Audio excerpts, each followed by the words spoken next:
Welcome to Mishna study. We're up to Masechet Peah, Perek Mishna.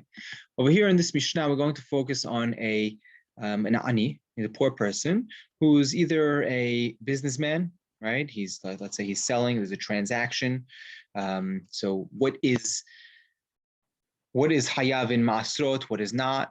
Or if he's a partner, he's someone else's partner, right? What is he allowed to do when it comes to Trumot and Ma'asrot? What about Ma'aser Ani? Is he allowed to accept Ma'aser Ani if he's a partner in that field? So how exactly does all this work? So just remember, just as a quick prerequisite to the Mishnah, you have to always remember that the Matanot Ani, right, Leket, Shicha, and Peah, those are not obligated in Trumot and Ma'asrot. And then just always remember the cycle for Ma'asrot is always nice, good, important to remember. Every year we give Truma, every year we give Ma'aser Rishon to the Levi, and then on Ma'aser Ani and Ma'aser Sheni, those will switch off on a rotating basis, right? So years 1, 2, 4, and 5, you have Ma'aser Sheni, which you take up to Jerusalem, and years 3 and 6 there is Ma'aser Ani. So we're going to focus on Ma'aser Ani in this Mishnah as well. So firstly, Hamahlif im Aniyim.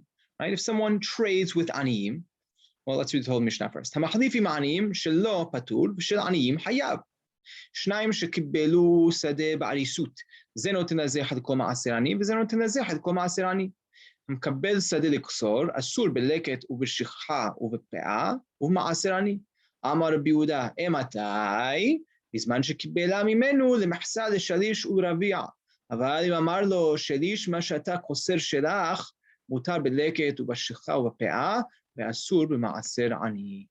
So, first case in the Mishnah, we have 3 cases over here. The first one is person who trades with aniyim, right? He's trading my crop. I'm giving, the ani barley, and he's giving me wheat, right? So, shelo patur, right? What's mine is patur, meaning what? What I receive from the ani is patur from Trumot and Ma'asrot, because I am receiving leket shichan peah. I'm receiving what he gathered on his own that is not obligated in Trumot and Ma'asrot. So I don't have to give Trumot and Ma'asrot. But B'shel Aniyim Hayav, what belongs to him, now it belongs to him after we bartered, after we traded, and he received something from someone who's obligated in Trumot and Ma'asrot, he's going to be Hayav to give Trumot and Ma'asrot. Right? That's the first case, simple.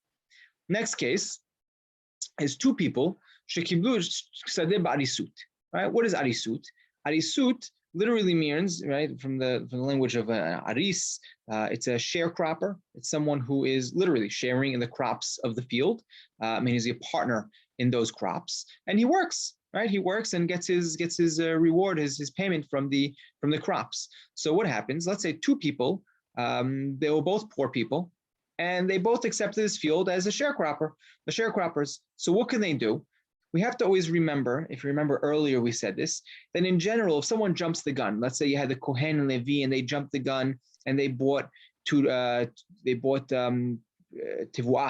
produce, they bought grain before it was obligated in Trumot and Ma'asrot, right? So the Trumah is still in there and they bought it. So even though they're a Kohen, we don't say, oh, they could just give the Trumah to themselves. No, we sort of find them and we say they need to take that Trumah and give it to other Kohanim. So similarly over here, if there's Ma'aser Ani, right? If a person, is a sharecropper in the field, he can't just go ahead and take the Ma'aser Ani for himself. Just because he's a poor person, we don't allow him to do that. We make him give it to another Ani, another poor person, similar to the Kohen case.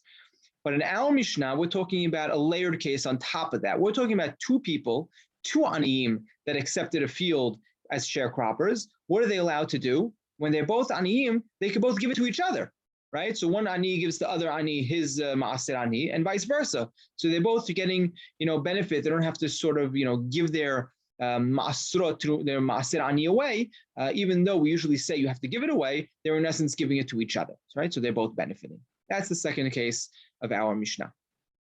Third case of our Mishnah is someone who's mekabel sadeh liksor, right? He gets a sadeh in order to cut it, right? He gets it to harvest it. He's